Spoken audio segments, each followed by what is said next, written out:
I'm a nurse by profession. Graduate po ako sa CEU.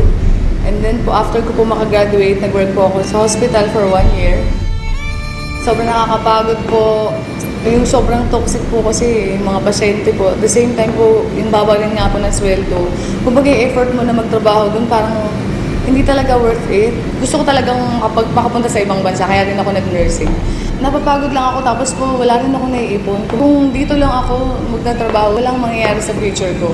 Nung naka 1 year na po ako sa hospital, kumbaga parang na-realize ko na hindi ako para dito sa hospital. Hanggang nag-work ako, nag-apply po ako sa bangko. Kasi nga medyo mas mataas ang sweldo. Ang hirap-hirap magbilang ng perang hindi sa'yo. Milyon-milyon po araw-araw ang binibilang ko. Pero parang sabi ko, kailan kaya darating yung time na sariling kong pera naman yung binibilang ko.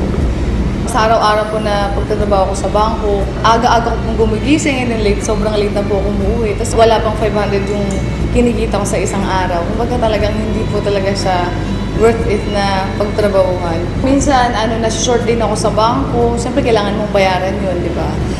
Magkano na nga lang kasi sinasweldo ko sa bangko, tapos kakaltasan ka pa. Wala po talaga ako naiipon. As in, puro po nga po utang talaga. Kasi yung pong kinikita ko na para sa kinsenas at katapusan, inuutang ko na po.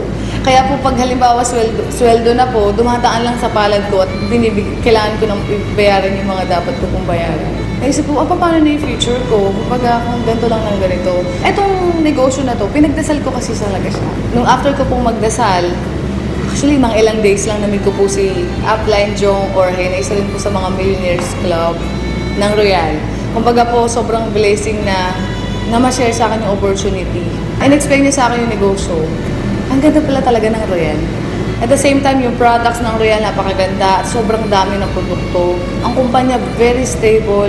As in, nung napakinggan ko yung negosyo ng Royal, yung pananaw ko sa buhay, sobrang nag-iba.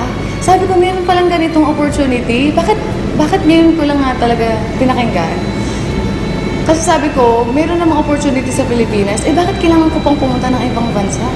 Actually, nung umpisa, sabi lang naman sa akin ni Jong, idadagdag ko lang sa ginagawa ko. Hanggang dumating yung time na ginagawa ko yung negosyo, yung kinita ko po sa Royal ng 1 week, katumbas na po ng 3 buwan sa bangko.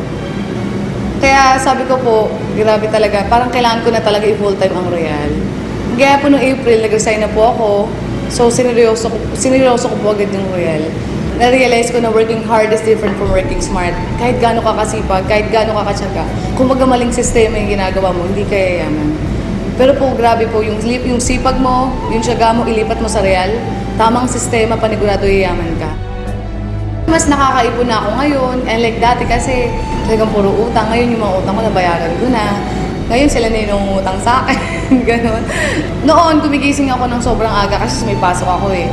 Ngayon, nung nag-royal ako, gumigising lang ako kapag tapos na ako matulog. After 7 months lang, nakabili po ako ng brand new Ford Fiesta because of Royal Business Club. Kaya sobrang thankful po ako, buti na lang may Royal. Lahat po naging negative sa akin, sobrang naging positive po sila. Yung pera na dati sa bangko, sobrang pagod ako magbilang ng perang hindi akin. So nakakatawa dito sa Royal, sariling pera ko na yung binibilang ko. Doon ko nakita na yung magulang ko po sobrang proud sa akin. Kumbaga kahit hindi ako nakapag-ibang bansa, kayang-kaya kong tuparin yung mga pangarap ko kahit dito lang sa Pilipinas. Kasi may Royal Business Club. Tsaka dito nakakatulong ka sa mga tao eh.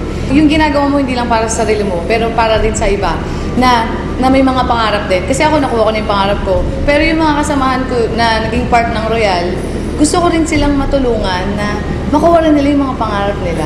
Ang sasabi ko lang lalo na sa mga kabataan, sa mga empleyado rin na tulad ko, syempre naging empleyado rin naman ako, na maging open-minded lang kayo. Buksan nyo lang yung puso't isipan ninyo. At the same time, dito hindi naman sinabing iwan mo yung ginagawa mo eh. Ang sabi lang naman ni Royal, idadagdag mo lang sa kung anong ginagawa mo. Kung wala kang dinadagdag sa ginagawa mo or binabago, hanggang dulo wala namang magbabago. Meron lang kasi akong binago, meron lang akong dinagdag, kaya may nagbago. Kumbaga yung mga pangarap ko, nakuha ko because of Royal Business Club. Buti na lang may Royal.